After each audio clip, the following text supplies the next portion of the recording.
Voilà de retour, 670-9078, poste 230 ou encore virage@telmac.tv sont les façons de nous rejoindre et de nous poser vos questions. C'est fort apprécié. Jacques, on a plusieurs questions. On y va. Des intéressantes à part de ça. Qu'est-ce qu'on pense du Lexus UX 2019? C'est Marie qui nous demande ça. Qu'est-ce que j'en pense? Ben oui, mais moi j'en pense du bien, là, mais toi, je ne sais pas. Bien, c'est une belle dimension de véhicule, selon moi. Et c'est un véhicule c'est un véhicule de luxe dans un petit format. C'est un véhicule de ville, comme on peut dire. Mais c'est un véhicule pour ceux qui vivent en condo, qui ont besoin d'espace, de stationnement, qui ont besoin d'un véhicule qui va les transporter un peu partout. Il y a un coffre aussi, j'ai examiné au niveau du coffre, qui est pas profond. De sorte que tu arrives avec des sacs d'épicerie ou d'aller magasiner ou n'importe quoi, c'est facile de Ça prend pas une grosse épicerie, là. Mais il y a encore de l'espace. Le gros problème quand on achète un véhicule compact comme le UX, c'est qu'on oublie souvent de basculer les dossiers tiers arrière. Ben oui. Et si on faisait ça, on aurait tout ce qu'on... Puis, généralement, on se promène maximum à 2 là-dedans. Ben oui. Et les quelques fois qu'on sera à 3, on remontera une partie du siècle. Mais c'est un véhicule qui est bien construit, bien isolé, bien... Il y a une superbe mécanique. Et qui a une mécanique avec une traction intégrale. Ben oui. Moi, je trouve que pour le prix, on va en avoir pour notre argent. Ben oui, parce que là, on parle de la mécanique de la Prius. Fait qu'on parle d'économie de carburant en masse. Et dans un petit format, on sait que le niveau de fiabilité est éprouvé maintenant. Donc, moi, je vois aucun problème à aller voir. Et au niveau du prix, 37 à 40 quais, je trouve que c'est quand même assez bien placé, mais regardez bien votre besoin en espace pour le véhicule. Puis, il y avait énormément de monde qui aimait le petit CT200, si tu te souviens à l'époque, puis qui pleurait le départ de ce petit véhicule-là. Donc, ça devient le nouveau véhicule d'entrée de gamme chez Lexus. C'est moderne, c'est très moderne. Le NX 300, 200 à l'époque, 300 maintenant, est un peu plus gros, plus cher. Alors là, on rentre quelque chose d'entrée de gamme qui semble être assez... qui attire l'attention, parce qu'il y a du style après ça. Hein? Il y a du style, on attire l'attention. Toyota a fait un bon travail avait fait un bon travail avec les autres petits véhicules qu'il y avait. Puis ils n'ont pas changé vraiment. Avec Lexus, là, on a mis des calences. Pour certains, c'est rendu trop, mais quand tu t'es fait dire, ça fait 20 ans que tu te fais dire que tu n'as pas de look puis que tu n'as pas de design, bien là, ça donne ça. T'en mets plus que le client demande. Fait que personne ne peut les accuser maintenant de ne avoir de look. Ils ne sont pas passés tout droit. Et voilà. Claude, puis ça, c'est une bonne question intéressante, genre. Claude, il nous demande, est-ce que les produits en vente libre dans les grandes surfaces sont efficaces pour nettoyer les injecteurs? Je fais une parabole parce qu'on en parle souvent. Moi, j'en parle souvent. Maintenant, les moteurs à injection directe, on se rend compte qu'on monte le taux de compression, qu'il y a de l'encrassement dans le moteur qui se fait, puis on doit faire nettoyer les moteurs de façon professionnelle. Il y a deux choses dans la question. Premièrement, si votre moteur est déjà encrassé, vous pouvez mettre tous les produits que vous voulez, ça n'aidera pas. Ça ne va rien faire, ça ne renversera pas le processus. Par contre, si on commence tôt, ça peut éloigner de pas mal, justement, si votre produit est de bonne qualité. Vous pouvez peut-être vous sauver de l'encrassement ou vous pouvez retarder un nettoyage professionnel.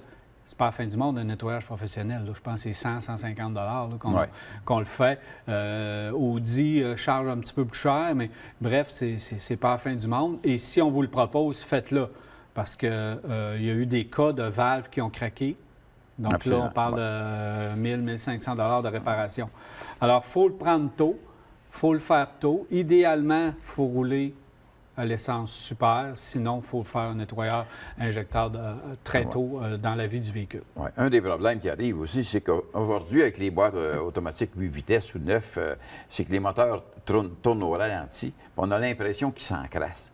On a l'impression que quand on pouvait rouler ces moteurs-là là, à 3000 puis à 4000 tours, on n'entendait jamais parler de ces problèmes-là. Mais aujourd'hui, les moteurs roulent à 2000 tours, 1800, 2000 tours pour s'en tenir autour de 100, 110 km/h sur les autoroutes. Puis on ne bat pas ces moteurs-là. Alors, ils s'encrassent tranquillement. Et C'est ça. Tu es en train de suggérer de battre les moteurs? Bien, ça serait une bonne affaire. Ça serait une bonne affaire pour les tenir nettoyés. Tu vois, À un virage, on prône la sécurité. parce que tu vois ça, c'est les voitures de course. Tu n'entends jamais parler qu'il y a un moteur qui est encrassé. Non, ça, c'est vrai. Jamais. Alors, et la qualité d'essence qu'on a ici, c'est souvent bien différent de ce qu'ils ont en Europe ou dans d'autres pays. C'est pas le même Ça, je suis raffinage. tanné de ça. Je suis tanné d'entendre ça. Pourquoi on a de l'essence qui ne fait pas le travail, puis de piètre qualité, puis les autres ont de la bonne essence? Voyons, ça il me semble qu'elle est fabriquée ici. Là, oui, mais on n'a pas les mêmes raffineries. On n'a pas les mêmes raffineries Lévis. qu'il y a en Europe et qui ne sont pas capables de produire l'essence des mêmes qualités qu'ils ont là-bas. On va les appeler. On va les appeler. On va les appeler. Je veux avoir quelqu'un si vient vous par- êtes quelqu'un du milieu de l'essence, Moi, c'est du ça. bon. raffinage, j'aimerais ça. Contacter avec moi, puis... Démystifier ça. Oui, on va en parler. Ouais, très On va bon. en parler pourquoi notre essence n'est pas bonne. Donc, mais tout ça pour dire qu'on se rend compte, les compagnies, les manufacturiers essaient de réduire la consommation de carburant, mais il y a plusieurs défis dans On la diminution augmente les dépenses d'une autre façon. Ben oui, parce que là, on est obligé de réduire les cylindrées, on crée de l'encrassement de moteur, on met des turbos qui demandent de l'entretien, puis on a des petits problèmes à gérer un peu tout ça. Réduire Fait les que cylindres. réduire la consommation de carburant, là, on est rendu à un niveau où ça commence à être problématique. On veut garder de la performance, puis on veut avoir de l'économie de carburant, ça fait qu'on joue dans le compromis. Ouais. Puis ça crée ces genres de Non, situations-là. on le voit par les petits moteurs 1,5 litre, exemple, le turbo, Ben oui. qui existe chez Honda ou... Ah oui, Honda a eu le part de problème là, Ouais. avec le 1.5 du CR-V. Justement. Moi, j'ai quelqu'un, en tout cas, hier soir, qui m'a accosté pour me parler de son moteur 1,5 litre. Il dit « Je gèle dans le véhicule. » Il dit J'avais un autre CR-V auparavant dans lequel c'était très confortable en hiver. Mais celui-là, il dit « On gèle. Le moteur ne tourne pas assez rapidement. Il faut le mettre, enlever le mode éco. » Mais il dit « Quand j'enlève le mode éco, je suis plus économique pantoute. » Il dit « J'aurais dû garder mon vieux. » C'est Le Kona, c'est la même chose. la même chose. Donc, par temps très froid, si on conserve le mode éco, le niveau de température ne réussit pas à atteindre un certain niveau. Donc, il faut enlever le mode éco. Et dans plusieurs véhicules, c'est le cas. Si jamais vous avez froid dans votre véhicule, on enlève le mode éco en hiver. On va devoir s'acheter du linge. En hiver, par temps très froid. Ouais. On va s'acheter On du va linge. s'acheter des bonnes bottes. Ouais. L'autre Claude, lui, il nous pose une autre question. Est-ce qu'on doit acheter un véhicule branchable plutôt qu'un véhicule hybride régulier? Est-ce que ça vaut la peine de payer la différence? Lui, il ne sait plus trop quoi faire dans ce cas-ci. C'est pas compliqué. Moi, je pense que si... Regardez bien au niveau branchable. Là. Les branchables, présentement, ça joue de 20 à 40, 60, dépendamment si on va dans 70. Si vous êtes urbain, si vous êtes principalement urbain, puis que vous faites de courtes distances, puis que l'autonomie du véhicule que vous regardez, 100 électrique, est suffisante pour aller travailler, revenir, par exemple, prenez le branchable.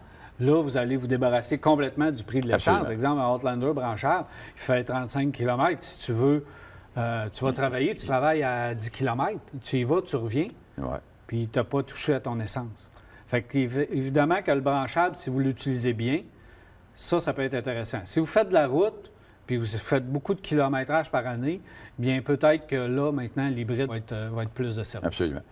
Absolument. Parce que c'est toujours pareil. C'est que si ton kilométrage est fait dans un rayon de 50 km autour de ta résidence, tu vas être correct. Mais si tu dépasses ça régulièrement, voilà, tu ne peux pas acheter un véhicule électrique dans le moment. Bien, le véhicule 100 électrique fait le travail. Le véhicule électrique branchable, évidemment, est un petit peu plus lourd que le régulier.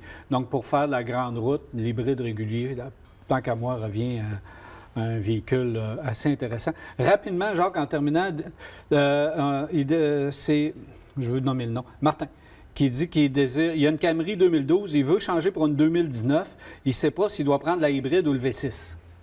Moi, je prendrais la hybride. Moi, je prendrais la hybride aussi. Ouais. Bon, c'est réglé. C'est simple. C'est aussi simple que ça. C'est le véhicule le plus intéressant sur le marché actuellement dans cette catégorie-là. C'est trop simple. Il dit peut-être aussi le RAV4 hybride. Encore là. Encore là. Tu as besoin de traction intégrale? Ouais. As-tu besoin Ah. d'un sédan ou tu as besoin d'un petit SUV? Il faut aller les essayer parce que le comportement de la Camry puis du Ben RAV4 ou du RAV4 hybride, c'est complètement différent, mais le RAV4 hybride, très bon choix pour nous ici au Québec. Je pense que vous pourriez aimer ça. Ouais. Merci, Jean. Plaisir. C'est déjà tout? Déjà.